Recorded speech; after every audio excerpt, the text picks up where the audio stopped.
Where the hell is he? What time is it?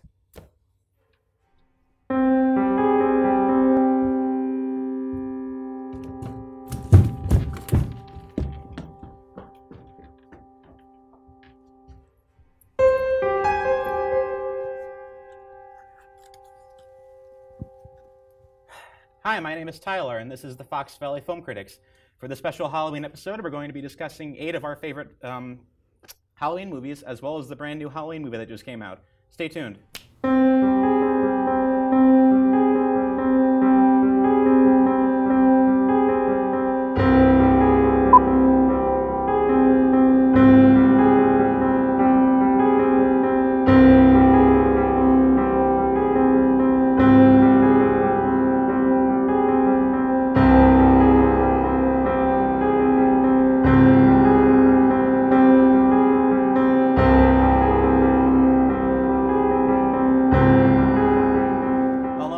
Show brought to you by Groupthink Productions and FVTV. Today we're going to be having 8 of our previous guests on to talk about their favorite horror films, and our first one is one of our favorite guests, Bone Jangler. How's it going? Nice to see you again, Tyler. Pleasure to be here. It was either come here or go to bed, so I made the wrong choice, obviously, but I think we'll have fun. It's Halloween. It is 10 a.m. You should be asleep by now. I know. So. I should be going to bed right about right now. Yeah. So tell us about your pick for horror, the horror film you wanted to talk about. My favorite film, actually, of all time, as far as a genre film goes, certainly, and perhaps in general, is Abbott and Costello Meet Frankenstein. I love it. I love the team of Abbott and Costello in the first place, and then you get Frankenstein and Dracula and the Wolfman, and it's all played pretty much straight, except for there's a scene where we see Bela Lugosi, Dracula, in the mirror as he bites his assistant's neck. That's not quite canon. And then there's a scene where Glenn Strange Frankenstein, is scared by Lou Costello, and Dracula tells him, "Don't worry, he won't hurt you." And other than that, it's pretty straight up. Everybody does what they're meant to do, and it's like your original. Well, it's not your original, but it's like probably the most fun, like monster rally film, period. So that one always puts me right straight into the Halloween mood. I could watch that several times a year. Sure. I just watched this for the first time last night, and it was really fascinating to watch it because I was not expecting as many of the monsters to show up in this as there ended up being. And some of them are kind of spoilerish, especially towards the end where you get a great last-minute cameo. But do you really see them? Ah. Don't spoil it. You're spoiling a 70-year-old movie. How dare you? Oh, no. Internet is broken. Yeah, no. And who did you recognize the voice of the... Was it the same actor? Well, the cameo, the voice that you hear is Vincent Price. Oh, okay. So that's a little added bonus. And I know they brought back a lot of the original actors, and I would have expected they might not have gotten a lot of them back. But obviously Bela Lugosi was kind of, this was we were just talking. This is like the pre-Ed Wood era, right. So this is you could imagine him being relatively easy to get for this. But was that the same actor who played the original Frankenstein monster, or was it a different actor? The original Frankenstein monster, as far as the Universal series goes, was Boris Karloff. Yeah. And Bela. You talk about him being easy to, get to be in the film. Yes, and part of that is because Bela had done Dracula in '31, and they wanted him to be Frankenstein. And he looked at the script and says, "Where are my lines? I'm an actor. Where are my lines?" And so he turned it down, and that kind of put him on their list, shall we say, from then on. I mean, they had him in several films after that for a while, where he played like second banana to Karloff, but they definitely decided to teach him a lesson, and so then he liked to work in general, so he would do all these films for like Poverty Row Studios, like Monogram Pictures and things like this, and so yeah, he was more than happy to come back and reprise his role. He's 66 years old. He hadn't played Dracula proper in 17 years, and I thought he knocked it out of the park in the thing. I mean, he had a lot of makeup on in the original Dracula film. He doesn't look all pasty faced, but I thought he was great in it, and certainly everybody on the set was happy to have him there because he, out of all of them, I mean, he was the most professional out of everyone involved in the production. Sure. I mean, he definitely continues to hold the role after all that time. And I didn't realize he hadn't been in the role for that long. I know Universal did multiple pseudo-sequels to Dracula. Right. I mean, was he not involved with those to some degree, or? No, I mean, they had like Son of Dracula with Lon Chaney Jr., the most portly Dracula. I don't picture a vampire looking like he just came from, you know, Cracker Barrel's, you know, all-you-can-eat bonanza, which is no slight to Lon Chaney Jr. He's great as the Wolfman. And then there was Daughter of Dracula, which is a really great film, which is ahead of its time. Which was ahead of its time because there's like a strong sexual thing going on there that would be shied away from back in those days. So they don't come right out and say it, but Daughter of Dracula, it's very clear what her orientation is nonetheless for that time. So that's a pretty daring movie. So Bela Lugosi had appeared in a couple of Todd Browning films, Mark of the Vampire and Return of the Vampire, and he was called a different name in those films, but it's very obvious that this is Dracula. So, but this was the first time, 17 years later, that they actually came right out and called him, you know, what he is, Dracula. Yeah. That's surprising he didn't do that role that many times. I mean, I just would have assumed he would have played it throughout the series, but just having him in just the two, that's kind of surprising. Yeah, yeah. You had, like I said, you had Lon Chaney Jr. in there. You had John Carradine, rail thin, so I guess he looked like a vampire, but it's not Bela Lugosi. I mean, if you're talking Dracula, it's Bela Lugosi, and then Christopher Lee. We were having a conversation about this before the filming today, and you know, for me, Bela Lugosi is still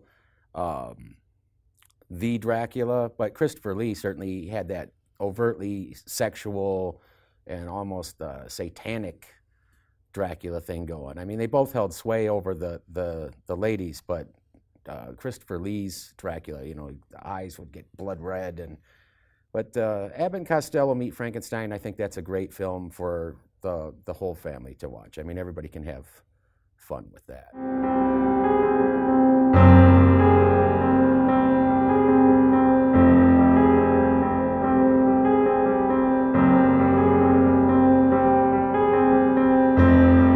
Hello and welcome back. For this segment, we have our regular returning guest, Nicole. So, tell us about your horror film. My horror film is the original Halloween movie.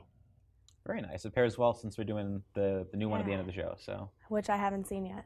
I want to, but I haven't. But it came out last night? So yeah.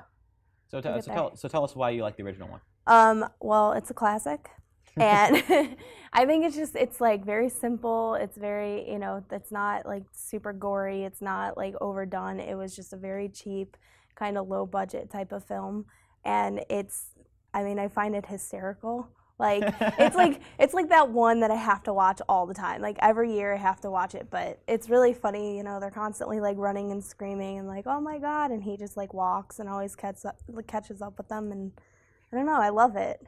Have you seen the original? Of course, okay.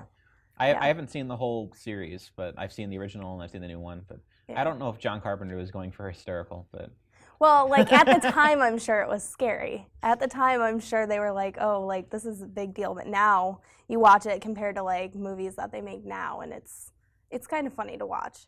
Like old horror movies are funny to watch. Sure.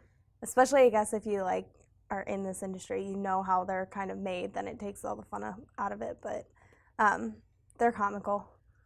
I like. I don't know. I like them, but yeah, this movie specifically, and it had like a virtually kind of unknown cast at the time. It was kind of like a gamble, and I don't know. It's just a good movie. I think this would have been like Carpenter's second or third film. So this would have been like when he was still doing the low budget pre-Hollywood stuff. Yeah, it was low budget, and I've seen interviews where they talk about it, but it's just interesting. I don't know. It's fun to watch a young Jamie Lee Curtis. which I don't know if anybody else feels this way, but she's supposed to be playing like, what, 17, 18 at the time. She looks way older to me. Like, Oops. yeah, I mean, in my opinion, and all the other people who are playing her friends, I think also look like way older than what they're supposed to be. But they do that all the time now. Like you watch the original Spider-Man movies, and Tobey Maguire is like, he's 18, he looks like he's 32. yeah, right. It's like, why? Why do you do this? But poor casting, or the people out in the world don't know what teenagers look like anymore. Right. Well, now they all look like they're 30, so it works out. This movie is for teenagers, and we're gonna assume everyone seeing it is over the age of 45. So yeah. But I think she actually was like, she was pretty young. She was like 18, 19, I think, when they filmed it. Okay. So I think she just looked older. I don't know, but that could be. Yeah, could be. I don't know. What else do I like about this film? I don't know. I love that it's older. I love that it's pretty simple. What about the other movies? The series, like Yeah. the rest of it gets a little weird. Like after the second one, it gets a little weird. I like H2O, like when it comes back around to more of the original story. And then, but like, how many times can he die? That's my question. Is like all these old movies, like, they kill off these characters, they come back, they keep coming back. I'm like, how many times can you realistically get stabbed, hit, like, get your head chopped off, get run over by a car? I think there's some implicit amount of supernatural ability he has, because yeah, but he was just a little boy. Well, the opening shot, it's like a little boy, and he just like stabs his sister so innocently. He's gained stabbing superpowers. Yeah, and it's like, oh, now I can die. Like he's like a cat. It's like a vampire. Every time I stab them, I gain immortality. It adds years to my life. Could be. Could be. That would be kind of cool. Like you're just never gonna die. Well, only if you keep stabbing. Only. Maybe. I mean, good grief! The amount of people he stabs in these movies. I know, right? They're not, like I said, though, they're not too gory, which is kind of what I like about them. Like, there's, it's got their elements, but I was watching Halloween H2O last night, and there's some pretty intense moments in that one, but for the most part, I don't know, they're just easier going films. That's fascinating. I would not, I don't know if I would call them easier going films, but compared to now, they're kind of stressful. If you've ever seen like the movie Hostel, like I have compared not, to that, but it's pretty easygoing. Like it's not nearly as intense. Yeah, it's not. We're not at Bone Tomahawk levels of I still horrifying. have to see this. Yeah, I've talked about this. I talked about. Yeah. I mean, I would not make that my pick for this, but good no, Lord. But I still want to see it. I keep saying don't watch it, but I'm going to. I was going to the other night. I forgot. You're saving yourself. I'm gonna look it up. Oh man, what about? Have you seen any other John Carpenter films beside this then, or? I'm not positive. Like what other films? Assault on Precinct 13, Big Trouble in Little China, The Thing. Yeah, no. Escape from New York. He did a lot. The Fog. He did a lot. The Fog I've seen. Yeah. Of all those, The Fog. Okay. Yeah. It's like one of those ones they play on TV and then you like turn it on as you're just doing whatever and it gets stuck. I haven't seen Halloween. I haven't seen Escape from New York. I've seen that Ghosts of Mars movie. Yeah, like the random one. Oh, you poor soul. It's like The Fog was not that good either. It's like I jump into a movie. I want to find out what this director, what kind of stuff he's made. So you find the most recent one, and inevitably it's the worst one of the bunch. So it's like, what's so cool about this guy? This movie sucks. Yeah, that's how I watch movies. The worst ones that the director makes, and then just watch them. Yeah, naturally. That's how you got to do it. This is exactly how you find out about like a director's skills. You find the worst one possible. If you can sit through it, then you can sit through the rest of them. That can be a tall order at times. Yeah. Well, I mean, what was the one that we were talking about the other night? It was also kind of horror. You said it wasn't the greatest of his. Hold the Dark? Hold the Dark, yeah. Well, yeah. That, so I'm willing to see his other stuff. Well, yeah, but it's because I like Jeremy Still in the Air. I think that's how you pronounce his name. It's Canadian, so I don't know how you... Nobody knows. Canadian names, nobody knows. But yeah, I agree with Halloween. I just rewatched it last night. And it's a good one. I had the flu last week, and I watched it like right before I went to bed. It was great. I'm that person. I watch horror movies right before I go to bed, and I sleep great. Oh man, but you work constantly too, so. Yeah, they're fun though. They're fun. It's like fun to like get fall candles lit, and then turn on a good like Halloween or Texas Chainsaw Massacre or something. Have like all your windows open and like turn out all the lights. Texas Chainsaw Massacre is famous for its ability to just be relaxed and enjoy Yeah. it. I mean, I find them relaxing. I don't know what that says about me, but Yeah, casual violence. just People a little dying. bit. I play aggressive sports too, though, so It's, I mean, it's working in the film industry, man. It makes you just not happy with people. yeah, basically, you just get like I work with all of my guys, and they stress me out. I go home, I watch horror movies, I'm good. You go home and you just imagine them all being horribly, brutally murdered. Yes. So yeah. October is my favorite month because every channel has like a horror film playing at some point in the night. So I'm like, okay, this one turn on AMC, and then this one turn on like ABC Family, or I guess it's Freeform now. But yeah.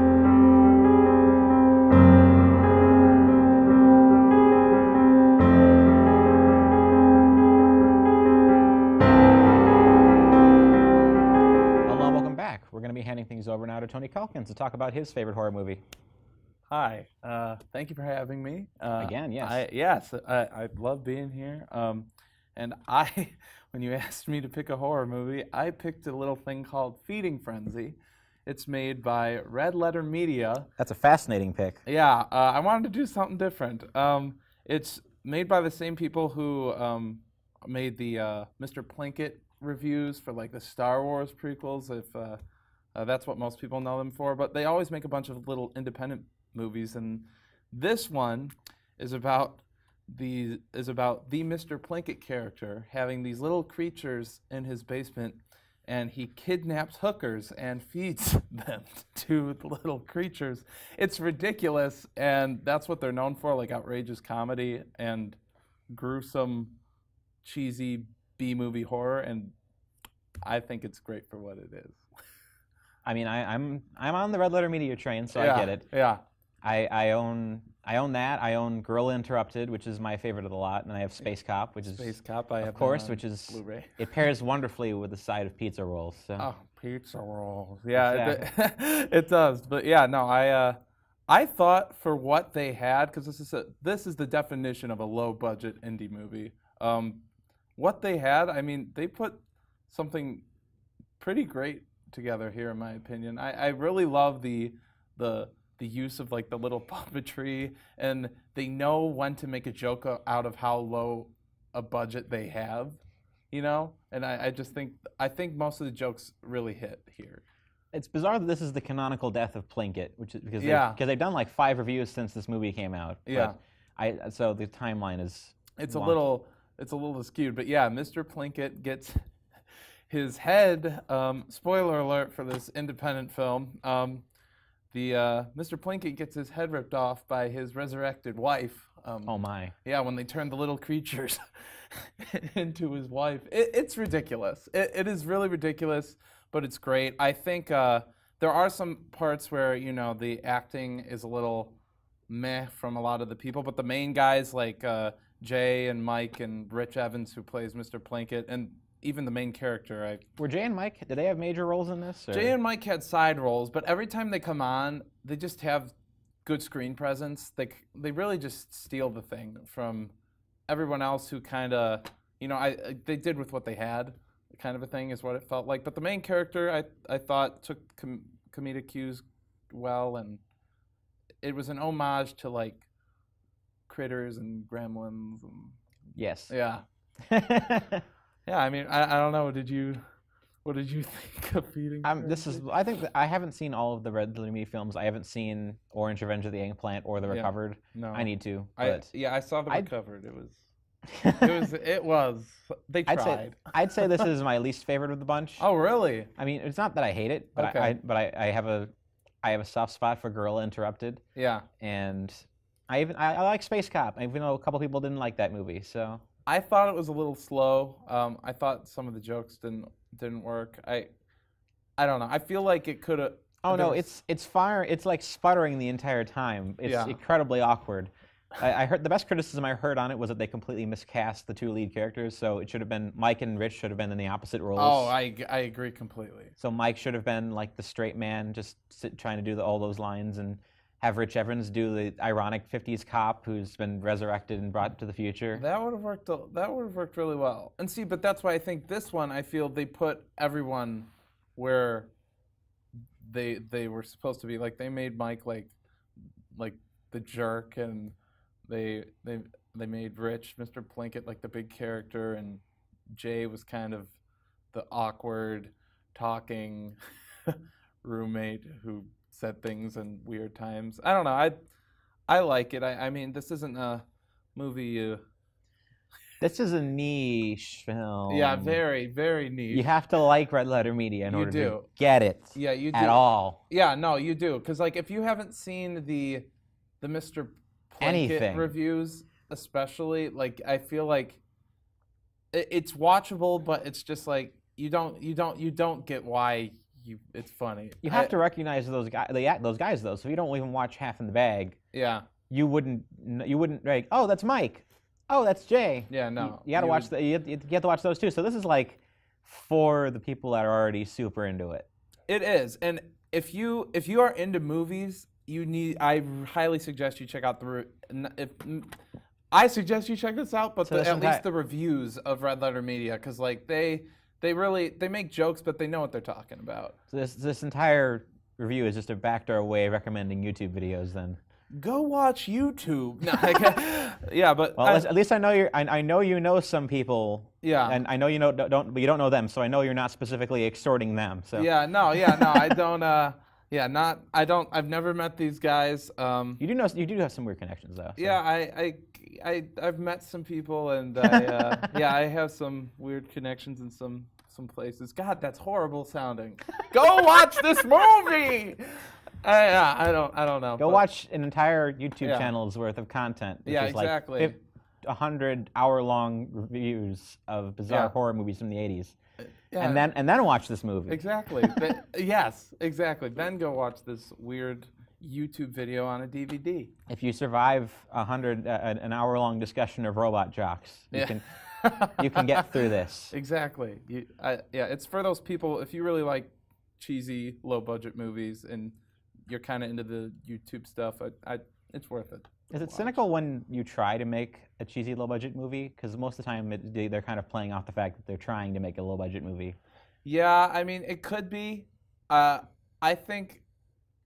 I get what you're saying. I don't know. I don't know at that point, because I've made low-budget stuff, and sometimes I do that just because I have no other option when it comes to. Well, here's the thing. The difference between good bad and bad is intense. So The Room is funny because Tommy Wiseau wanted to make a good movie. Tusk is not funny. No, because they wanted to make an intentionally bad movie. I agree with that. Like movies that are made to be bad are bad, and they're not funny. But I think this was made to be funny. Not. I don't know. Hot take: Feeding Frenzy is better than Tusk. Yes. I will say that. If you didn't like Tusk, give this a shot. Yeah. That's one way to put it. Oh man. Favorite Red Letter Media episode? Favorite Red Letter Media episode, not counting the Plinkett Star Wars reviews, just because I like those, but I'm gonna go Half in the Bag, the one where they review Grown Ups. It's like 2 minutes. Oh man, I remember that. They review Grown Ups, and that's not even a review. It's like an art film. Yeah, they're saying, "Oh, it was so good. It was so good." Their eyes just start bleeding as they're talking about how good it was. Or they made a little Ryan Johnson short film where it's Ryan Johnson, and he just takes the glass of wine and pours it right outside the glass, like subverting expectations.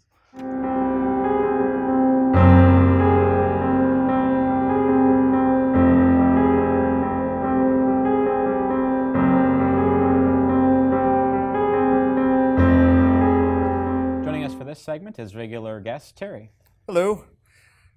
So tell us about your film. All right, so the film that I picked was Wes Craven's Last House on the Left. It's the original. I know they did a remake a few years ago. So I'm going to go with a little bit of my own personal history of this movie. What really got me into Last House on the Left is when I started getting into horror. I remember talking to my mom, and she said Last House on the Left was one of the only 2 movies that actually made her leave the theater. Oof. So I was like, I have to check this out. And at that time, it was actually out of print, so I remember I had to go on eBay at the early days of eBay and get a VHS that somebody had already pre-recorded, and that's how I found it. And this film basically paved the way for like the slasher films of the 80s. Because until then, I mean, horror, there was always horror, there was monster, there was killing and all that, but this film was beyond violent. It was shocking, especially for that time. And the best part was it was written and directed by Wes Craven. Sean S. Cunningham produced it, and those 2 actually became household names in horror. You know, Wes Craven, Nightmare on Elm Street, the Scream series, Sean S. Cunningham, Friday the 13th. So this was like the second collaboration of both of them. And what's even funnier is Wes Craven was brought up in a strict, I think he was a Mennonite, so like a strict religious family. Oh, wow. It's always those ones that write the most depraved stuff or have the most depraved minds. So the movie is basically about this girl, Mary. She turned 17, and as a birthday present, her and her friend Phyllis go to the city to see a concert. And while they're in the city, they try and score some pot. And they actually end up getting abducted by a gang of sexual deviants. The leader's Krug, they have his drug-addicted son, Junior, a psychotic woman named Sadie, and then like the really weird, creepy guy that's like in a suit for whatever reason. His name is Weasel. And they basically abduct them, and that first half of the film after their abduction is them just being subjected to just horrific types of torture and being like, you know, thrown into the trunk of a car and drug out to the woods. And it basically, so it's like it's just intense depravity. I mean, just intense. And like I said, it forever changed the face of horror because it was no longer monsters doing this. It was people that were doing these horrific things to these girls. And I mean, you know, I won't give away like all the depravity because it is public access, but I mean, there's even a disemboweling scene in there. That's how graphic this gets. But where the story actually gets even better is when after the band is done, with the woods that they drag it to, their car breaks down and they actually need help, and they actually end up being outside of the house of Mary's house. They don't know it. The parents don't know it. The gang doesn't know it. So that's why it's like Last House on the Left, because it's like technically the last house on the left in the road. So they go to the parents' house. The parents are kind, and you know they realize their daughter hasn't come back, but they find out from overhearing what they did, and then they find their daughter, and the parents exact their revenge on the gang for what they did, and their revenge is just as gruesome and depraved as what the gang did to Mary and her friend Phyllis. I mean, the father, like the ending climactic scene, the father's basically chasing Krug around with a chainsaw in the house and basically just cuts him up with the chainsaw and everything like that. So it's, like I said, it's paved the way for a lot of the slasher films and kind of made Wes Craven a big household name. And I mean, everything about it was done it was done so cheaply for the time, because you know low budget, but the way that they advertised it was just brilliant. Like I remember watching the thing, they had, you know, the posters and they had the commercials, and like it would just be like, repeat to yourself, it's only a movie, it's only a movie, it's only a movie. And it worked so well because you have to say it, like it's kind of hokey, but it does help to say to yourself it's only a movie, especially when the gang is doing the things to Mary and Phyllis, because it is so realistically shocking. And I think that's like, people hated it for that when it first came out. But a lot of horror, I think, is hated when it first comes out because horror is one of those genres that pushes the boundaries of what feels safe on screen. Horror's supposed to make your skin crawl. Horror's supposed to make you jump. Horror's supposed to make you be like, oh my God. And this movie does all those things. How much was Wes Craven involved with the remake of it? I don't think he was at all. I think basically they just took the characters. Kind of, I think that, okay. I remember seeing the remake. I watched it once and was like, yeah, I'm going to stick with the original. And I think they kept the same names of like Krug and all that. And I was doing a little bit more research on it too, and what makes it even better is all the actors in this film, this was like their first time on film. So, and it's funny, did you see the movie?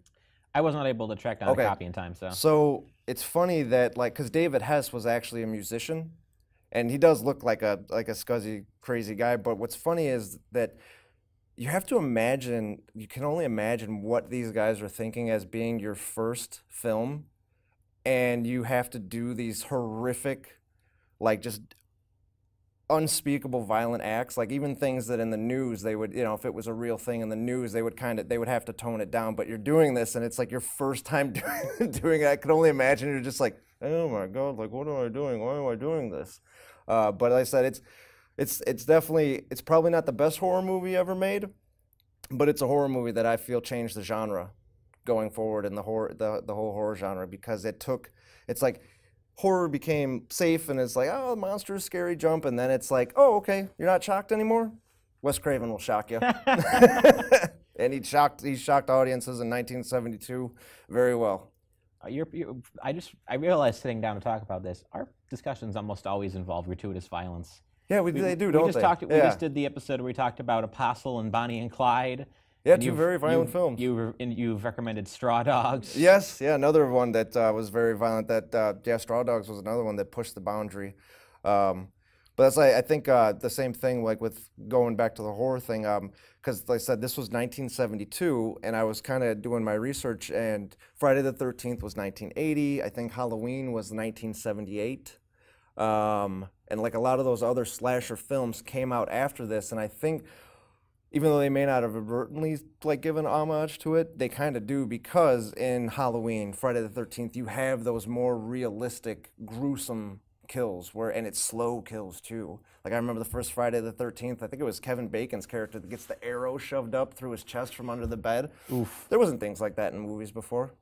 And I mean, even with Last House on the Left, the disemboweling scene, it's like the pulling it out slowly, and it just shows it, and it's like so tame compared to now, because now it's like, come on, we're the millennials. We've seen everything, and most of it we've seen on regular television. You don't need to go to the movie anymore to see these graphic things. You got HBO series and Netflix series that, like Apostle, showing the scene. It's like you see that stuff now, but if you really want to kind of get an idea on where the slasher film, I think, started and where that grotesque violence really picked up, this is a good movie to watch if you can. And remember, repeat to yourself, it's only a movie. It's only a movie. It works.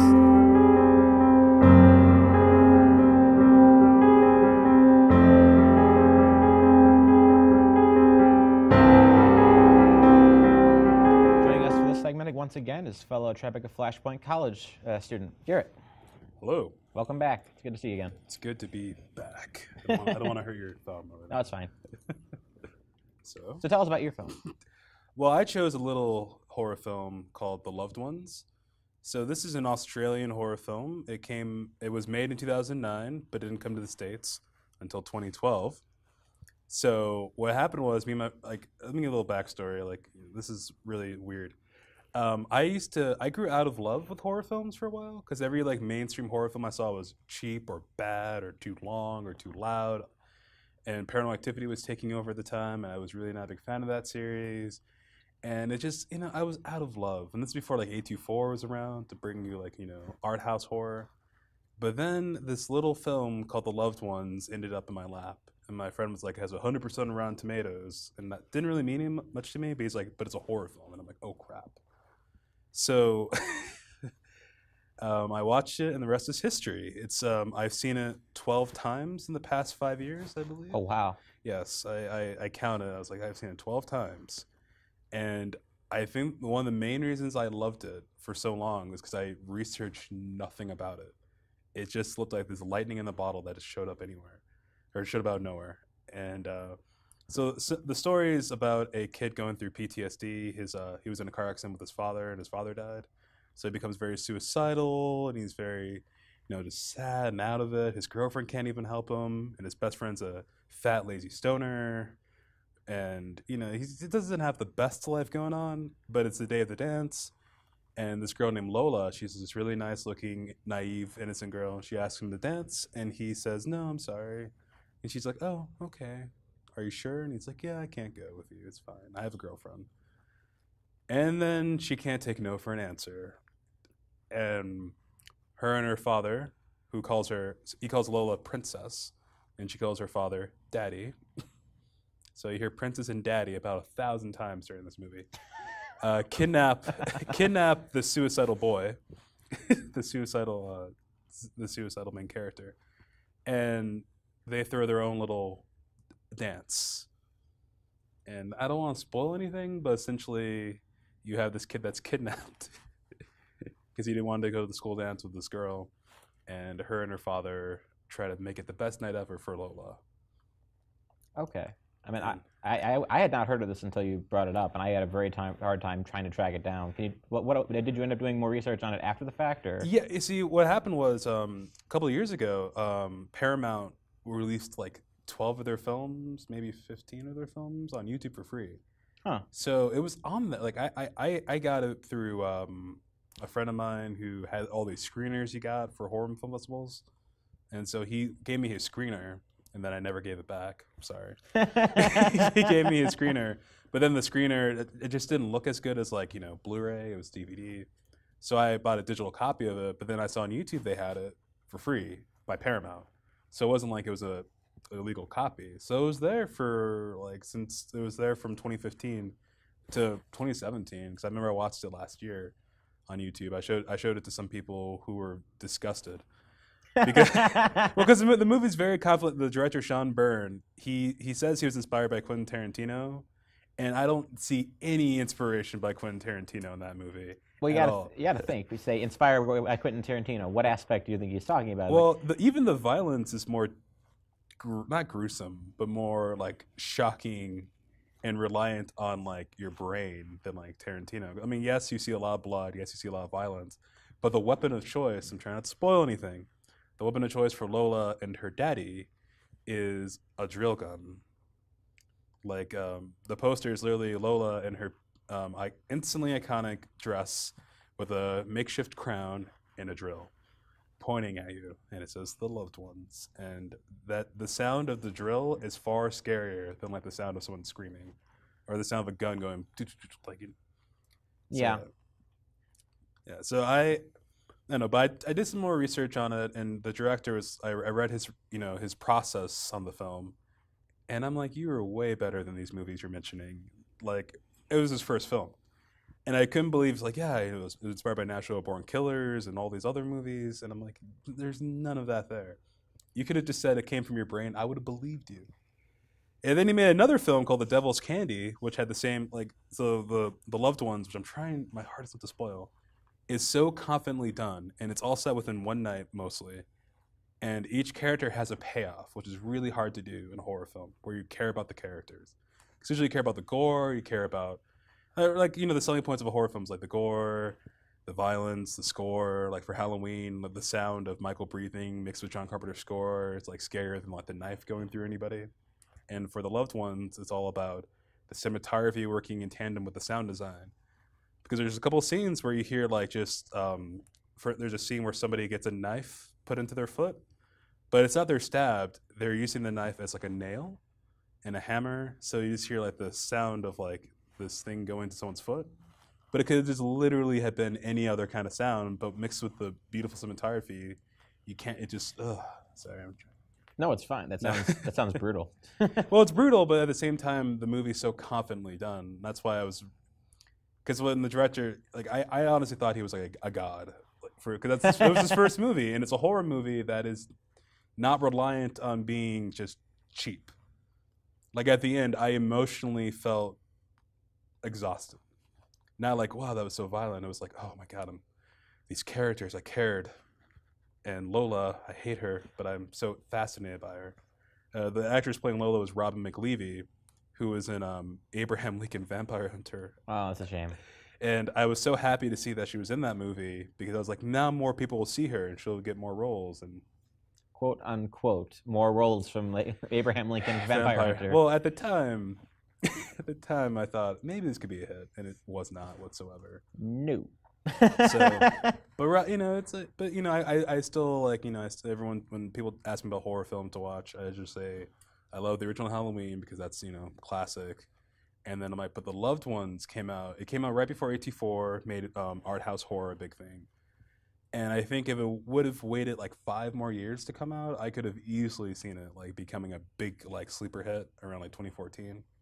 Because like I don't know, it still feels like ahead of its time. Like you watch it, and you're like, wow, like I can't believe nobody talks about this movie. Like it's so beautifully done, and like you watch like one of my favorite movies of the year is Blockers with like John Cena, and it's stupid but it's funny and the characters work, but it looks like a sitcom, and it costs about probably 8 times the budget Oof. of The Loved Ones, which look like every shot you could like probably frame, because they tried so hard to make sure that everything was at the top of their ability. Even the actors in it, one of the actors, Xavier Samuels, who plays the suicidal teenager that gets kidnapped, he got cast in Twilight Eclipse because the casting director had seen that movie at an Australian Film Festival in 2009 before they classified it as a horror film. And she's like, "Oh, you got to see this kid! Like he was so good in this like little indie film." And then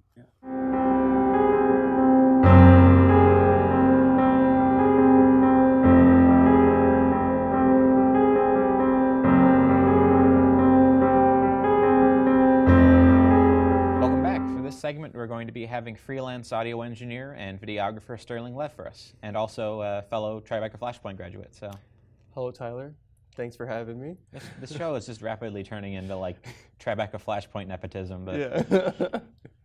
so tell us about your film. Well, so mine, I chose 28 Days Later as Very my nice. film because, I don't know, every time someone asks me what my favorite horror movie is, for some reason I always think of 28 Days Later. And I don't know why. That's fine. It's I just think it's like unorthodox a little bit to me. Like even though it's got like the sort of like zombie thing going on, it's not really like one of those traditional like like Halloween. It's not like a slasher. It doesn't have like the supernatural stuff. It's just kind of like it's barely even zombies even. It's like a virus thing, but like it still has all those ingredients to me as a horror movie. So I'm just like it's just like I don't know, every single time. It's just like yeah, 28 Days Later. Like it just kind of works. It's got that thing going where like someone tries to do like the pretentious zombies. So it's like, oh, they're not zombies. They're resurrected through a different method and they don't have the same weaknesses. But it's zombies. Yeah, but at the same time, I really like how they do it. It's not like it's not like a resurrection thing, you know. Again, it's like it's the whole like virus thing. I actually like how they do it. Yeah, it's cool. Because I like the overwhelming odds that like people who aren't infected have with them, just by like the way they behave. Like the infected, like they're like insanely fast and just insanely resilient. And it's like literally rage, like a rage virus. So they just want to kill everything in sight. And then like how it's like literally just like a single tiny drop of blood touches your system in any way, and you're immediately like in like 10 seconds you're already like infected and like a zombie. I don't know, like I think that's what gets me is like the like hopelessness that like all the human characters have because just everything's just against them, and there's like literally no government help. Like they're just like, you know what, screw you Britain, like you're done. Like that's basically how they do it. They're just like quarantine the entire country, like they're just done. And at one point, I think that's what I appreciate about it. They do find the military at one point, but that doesn't end up helping in the long run. So well, yeah, but that's not like outside of the quarantine. Like that's like the ragtag. Like this is like the last like squad of people, and they don't even like I think they're only really military because like I mean they were military of course before the infection or whatever, but like I mean, it's just kind of like, oh, they already like live on base, they have all the weapons and everything, and they were trained, so they're just like, oh, we'll just keep doing this, I guess, for a while. Like that's like literally like that's like their whole like approach to it. They're just like, yeah, like we're just gonna kind of just go until we literally have like no food, and then that's it, right? Like, that's like their whole like plan basically. Well, and then they try to. I mean, I don't know how many people have seen it. Like, you've seen it, right? Yeah, I have. Yeah. I mean, I don't know, like, spoilers, whatever, and the movie's pretty old, so screw it. But, like, I guess they do kind of have that plan, like, because they don't even know. Like, none of the characters even know, like, what's going on outside of Britain. Like, I don't think they even realize that they're just, like, specifically quarantined. Like, to them, I think they, and I could be wrong, it's been a while, but to them, I think they could think like the entire world's already infected, and so they're just like completely like in like a feeling of like hopelessness. So they're just like, like we'll try to repopulate, which they like sort of talk about doing. Then it just gets really like weird, dark, and bad, and I don't know. But then like that nice payoff with that captive zombie they have, just kind of chase them around in the castle's pretty great. So, Do you remember the name of the director? No. It was the same guy who did Train Spotting and Slumdog Millionaire. Really? Yeah. Wait, Slumdog? Oh. I'm forgetting his name. He almost directed the new Bond film. So. Oh, yeah. I feel like the name is like in the back of my head, and I just can't remember right now. I didn't know that the same director did Slumdog Millionaire and Train Spotting. Oh yeah. Really? I mean, that just kind of shows their competence, right? Yeah. It was written by Alex Garland, who did Ex Machina. So. Really? Yeah, he wrote the script. Oh, he did. Yeah. I actually saw that on his IMDb page a while ago. Yeah, I like Alex Garland a lot. All of Alex Garland's like pre-directorial films are very eclectic. Yeah. Partially because he didn't direct any of them, and it feels like they're just completely different at times. But like, he would do like really heavy like sunshine science fiction and like gritty zombie movies. So yeah, I feel like he goes like one way or the other. It's either like very like ooh, like this, all these crazy things going on, or it's just like no, it's just like dark, like very like just gets into like the depths. Like in Ex Machina, it's just like very just like humans suck, like like what is a human, what is Android? Oh my god. But I actually kind of want to ask you on the topic of 28 Days Later. How do you feel in comparison from 28 Days Later to 28 Weeks Later? Like, how do you think they fare? I haven't seen the sequel yet. So you never saw 28 Weeks Later? No, I just saw the first one because I saw Alex Garland and the director, and I was like, oh, I want to see that. And then but I haven't gotten around to watching the sequel yet. But it's actually interesting because, and it's like it kind of speaks for like how movies end up sequeling to each other, especially like horror movies, because like it's always like, I swear to God, every time they're like a horror movie has a sequel, it's like something like totally different. But it's interesting how they go from like in 28 Days Later, I think it's very like, it's like slower paced and like it follows like characters and like how they're dealing with an apocalypse. But then in like the second one, it's just like, it's a zombie movie. There's like tons of guns and explosions and like hundreds of zombies like rushing halls, and it's just like a whole different movie. That's like the Hollywood remake of it. Yeah, basically. Yeah, because I think the first one was a pretty low budget movie, I think. Yeah, I mean, I know for a fact that the budget was pretty low because you can kind of tell the way it's shot that the film quality is kind of low. Yeah, a lot of it's clearly shot for efficiency. A lot of smaller actors. There's a couple big ones in there, but yeah, you can definitely see the budget is tight, and obviously it did well, so it gets its big Hollywood sequel with explosions and zombies. Yeah, I gotta say though, I think just to get it out there, like I think my favorite scene is the opening scene.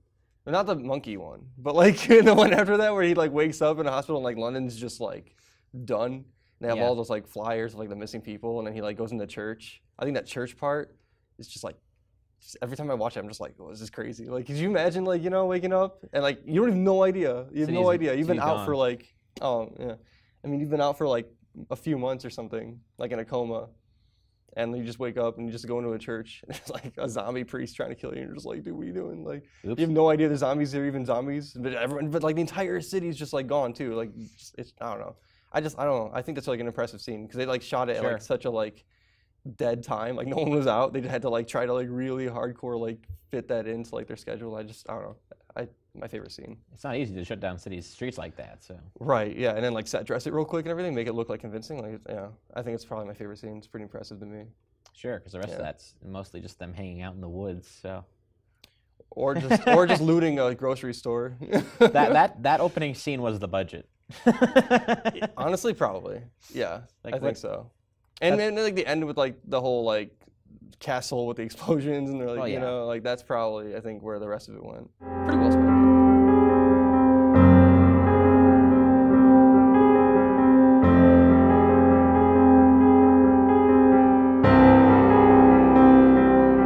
Joining us for this segment is returning guest Catherine Stark. Good to have you on again. Thanks for having me. Sure thing. It's been, I think you were on for the Alien Covenant review? Yes, which made it a little bit hard for my pick today. I'll be completely honest. It was like, oh, I'll just do Alien. And oh, no, I cannot do Alien. So I asked my friend Sterling, what should I watch for this?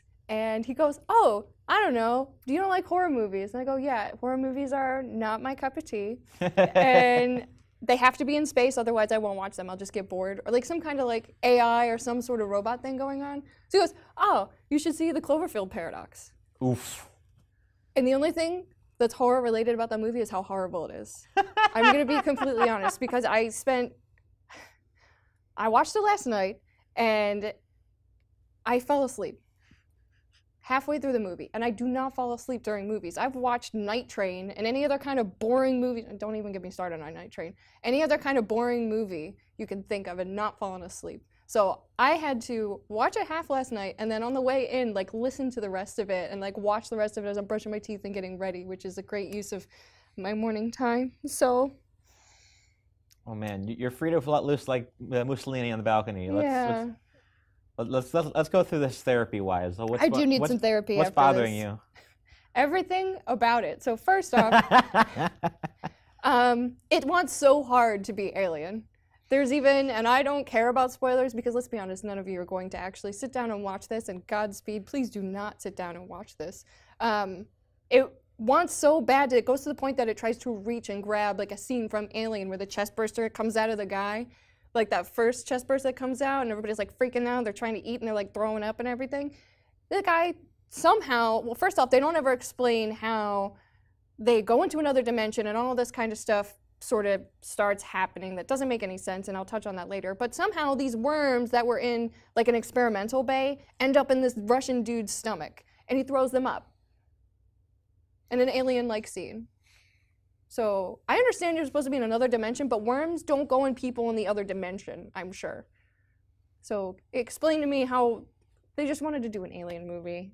And then they were like, oh, well, we're using Cloverfield, so we should stick a monster in there somewhere. You see a monster for 2 seconds at the end, and it goes, "Rawr!" And then that's the end of it. Yeah, go ahead. We talked about this before on the show. When it came out, it was kind of a cool deal. It got announced on the night of the Super Bowl and released on Netflix that night. So the whole deal was, oh, end of the Super Bowl, you can go watch this brand new movie. And it was supposed to be like this cool experiment in like advertising and distribution. And then you watched the film, and basically everyone fell asleep in it because it's.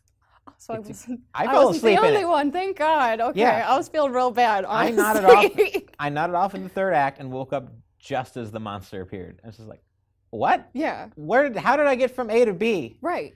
And so I've talked about this before, how I find the whole idea of this Cloverfield universe they're doing slightly fascinating. That is, J.J. Abrams' whole crew is just, they're going out into Hollywood and they're buying all these like cheap horror and science fiction films, reshooting it with like 1 or 2 scenes that connected tangentially to Cloverfield. Right. And I was like, okay, this is a cool way to like make this little idea work. And I for the longest time I was betting that the one that they're doing now, Overlord, was going to be Cloverfield's, but apparently it's not. Which they said they weren't going to be, but I didn't believe them. And one of our guests apparently saw a test screening, and he said, "No, it's not." I'm like, I almost don't believe you. Just because, like, oh, this timeline doesn't make any sense. But well, and going back to not making any sense. So for me, I saw the first Cloverfield when it like originally came out. That was the only time I ever saw it. I'd love to go back and actually like sit and watch it. I remember there were a couple of scenes that like really stood out to me, like the lady exploding, and then like the end where they get rubble or whatever. And then it's like, oh, if you look in the beginning, in the background, the monster's in the water or whatever. And I was like, okay. But then, so going to watch this, I can tell that they, and I heard from somebody too that they did this, that they bought just another script like you were saying, and then they just like, here's like a pin, we're going to put a pin here, and we're going to put a pin here, and this is where we're going to place the monsters. But then outside of that, it's a completely different movie.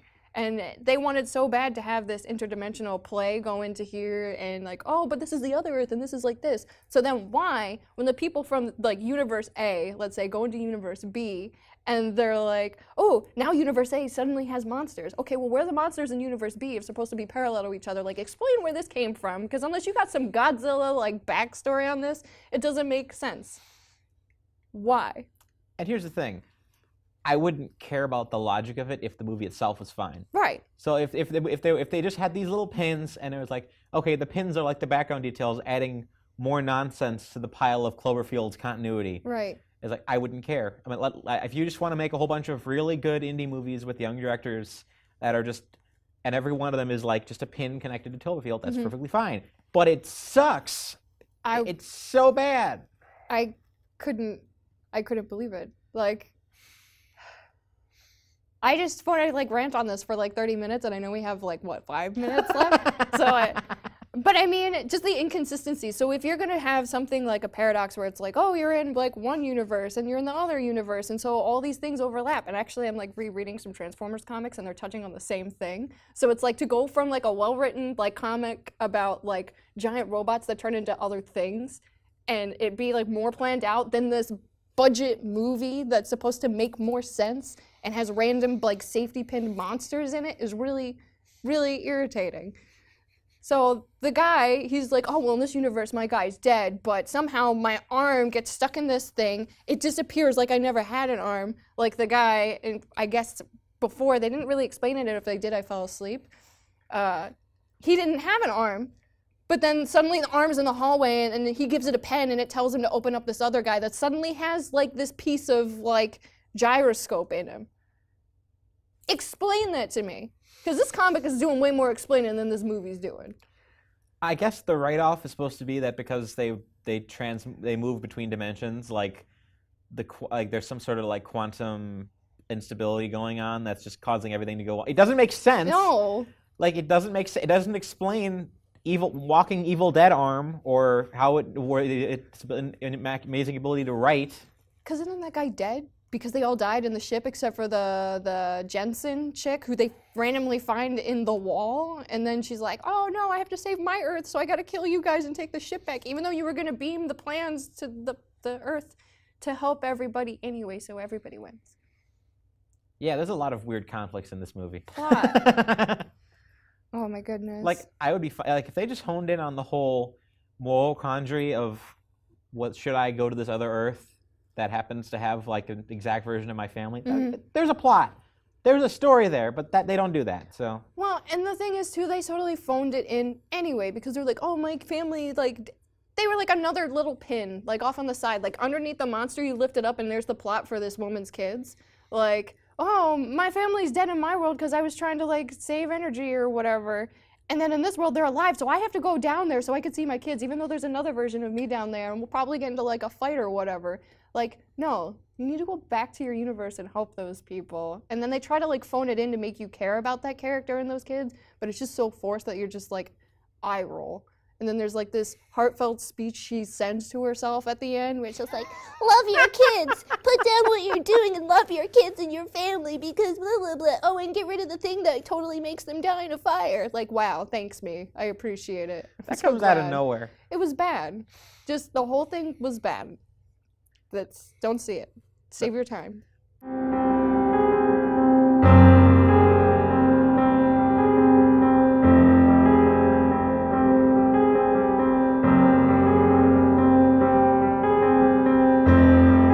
Hello, and welcome back to the final segment. Now we can talk about Halloween, current year edition.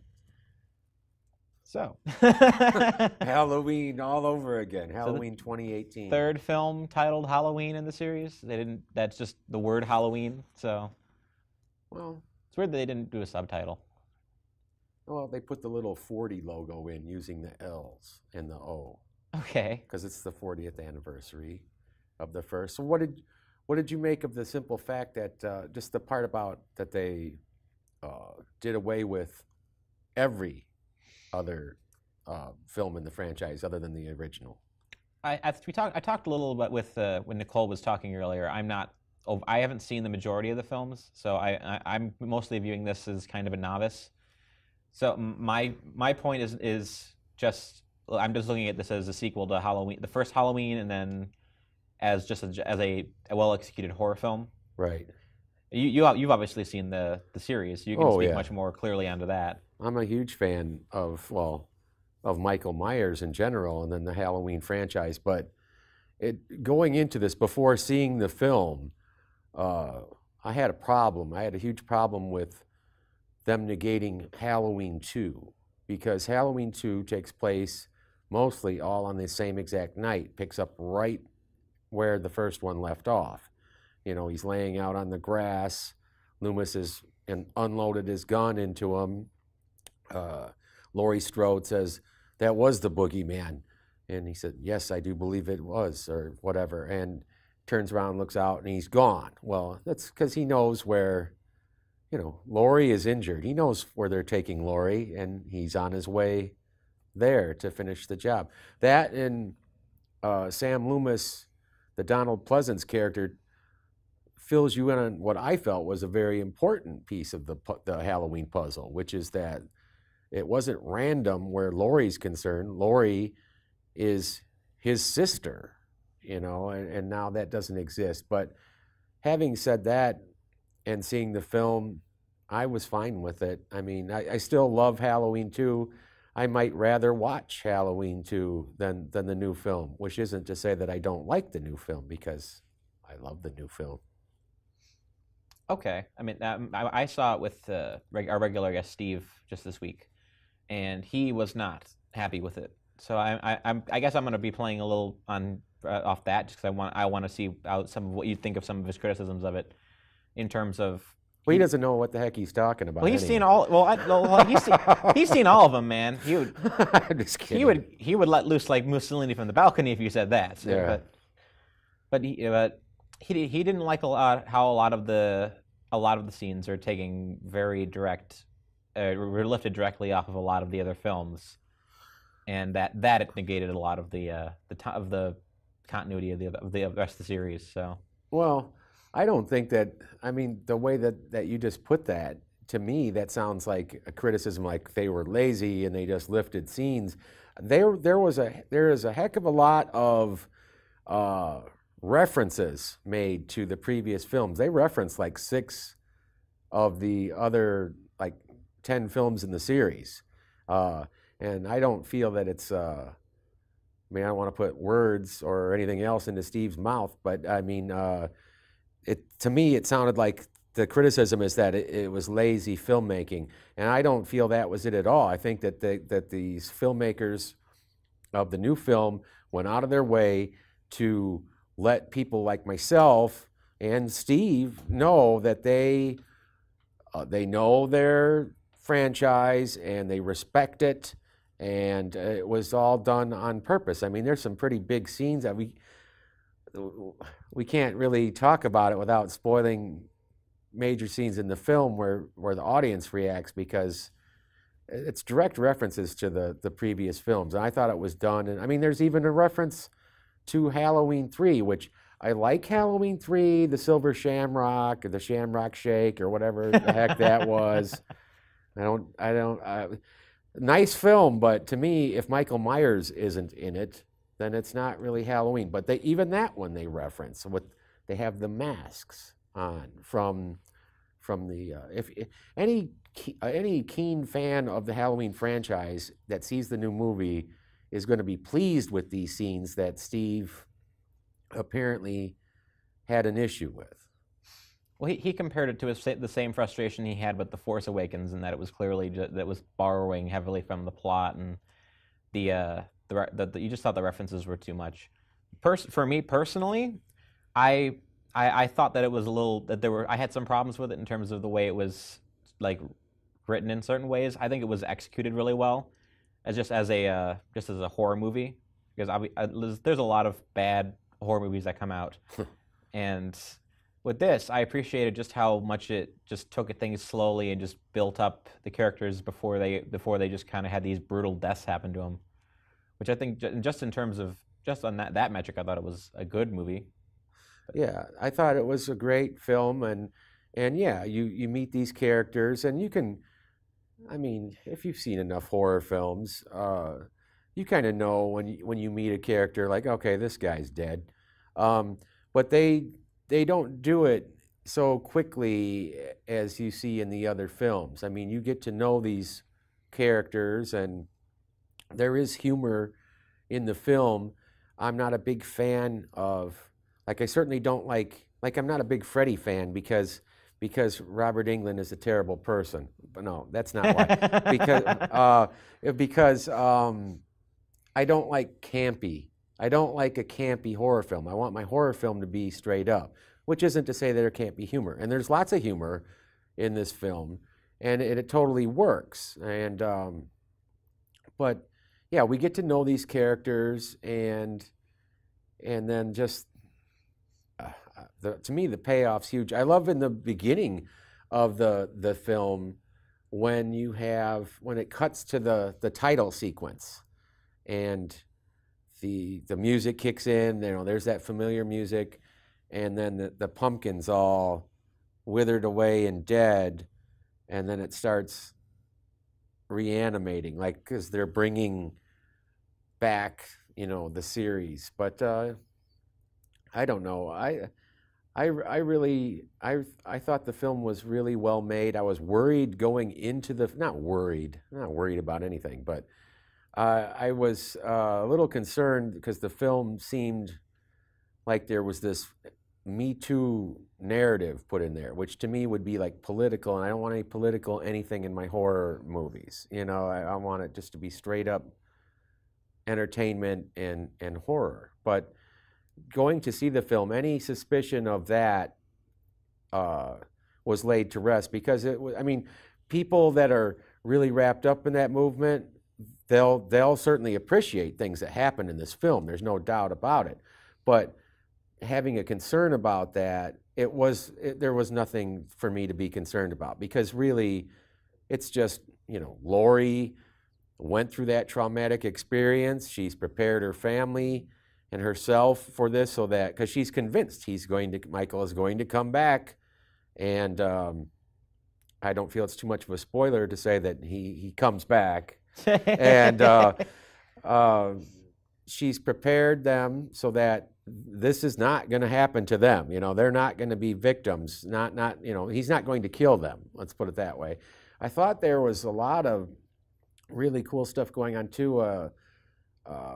Like the girl that plays, again, there's references to all the other films pretty much.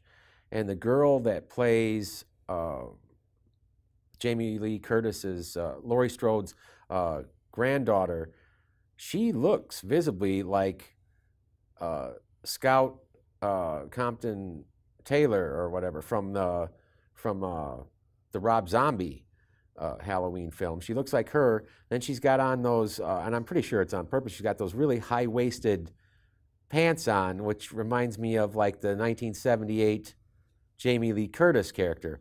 You've got P.J. Souls makes an appearance in the new film. You don't see her, but in a scene that I guess Steve must have had an issue with, they're in the classroom, just like Laurie Strode was in the classroom in the first one, and then she happens to look outside, and there's somebody standing across the street. I won't say who, but I would hope you people have seen the first Halloween movie. In the first movie, Michael Myers is across the street.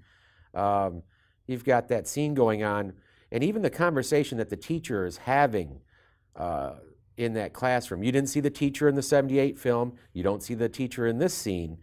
But the voice of the teacher is P.J. Souls from the first movie. These guys took a lot of care to show respect to not just the 78 film, but the whole franchise. And I really appreciated that they did that.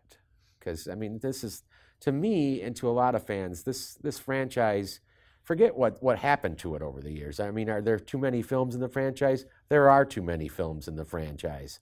But they took great care to be respectful about this, and I certainly appreciate it.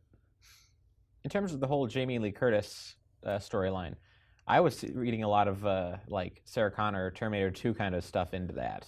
Yeah. And just how much she goes from, like, not going to say helpless victim in the first film, but someone who undergoes trauma into like full doomsday prepper mode. Right. In this film, and that she goes rather far in terms of how far she's willing to prepare her house for what she sees as the inevitability of Michael Myers coming back.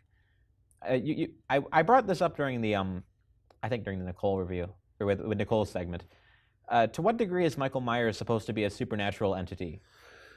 Okay, so Michael Myers all right, when it all starts, he's a little boy, and for whatever reason, his sister goes upstairs with her boyfriend, and they obviously make out or have sex or whatever, and he's like peering in on some of this, and he kills his sister. And that's one of the things I didn't like in the Rob Zombie films is they totally demystified Michael Myers because, oh, well, he's like this because he had a traumatic family. He had a bunch of scuzz buckets for parents and everything and was treated poorly and was, they were abusive to him. And no. You watch the first film when the mom and dad come home in this car that I don't know what year that car's from. Like, I mean, it should have had a crank on it. It's so old. Anyway, they pull up and Michael, and he's standing there with the bloody blade and his little clown outfit. He's like 6 or whatever. And no, he's normal there.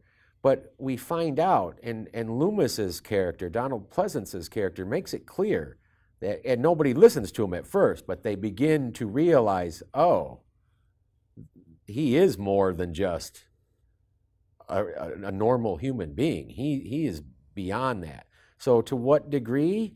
To a significant degree. But for anybody to say, even with the current film, and I can't say why, I just will say in general, you want to watch the film all the way to the end of the credits, okay?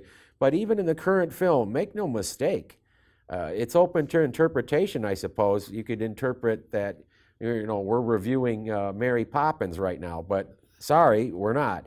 In the new film, Michael Myers is more than just a guy. And if you do as I say, as I told you to do a moment ago, you'll know what I mean. He is more than just a regular human being. And I think that's part of the mystery of The Shape, as he is actually known. What is the story with him? I mean, how it's one of those things where like it's like an old classic film. They leave that to your imagination for you to come up in your head with what the actual answer is to that question or what you simply want to make of it, so. Sure. I mean, it just confused me seeing it out of context with because my assumption had been that Michael Myers was supposed to be a little more mortal, but obviously he's not portrayed as such in the duration of the franchise. So, yeah, I mean, he's mortal and he's beyond mortal. I mean, the way that he just keeps coming back from things. I mean, if he was absolutely mortal, this franchise would have been over a long time ago. And again, people want to make him, demystify him, and no, he's just a guy, he's just a psycho killing machine. He is that, but he's more than that. And if they do as I said, they'll see what I mean, because I can't say. I don't want to spoil the film for you. I recommend that everybody go see it as soon as possible if they are remotely a fan of the franchise, because I think they're really going to like it. All right. You got his recommendation, and Steve gave the opposite side, so there's a lot of discussion to be had. That's all the time we have for this episode of the Fox Valley Film Critics. Happy Halloween, everyone. If you want to find more past recordings of the show, including last year's Halloween special, you can find it at the Groupthink Productions YouTube page. You can follow me on Twitter at AntisocialCriti, that's critic without the C at the end. And you can find more of my written reviews at Geeks Under Grace. I'm Tyler with the Fox Valley Film Critics. Have a wonderful Halloween.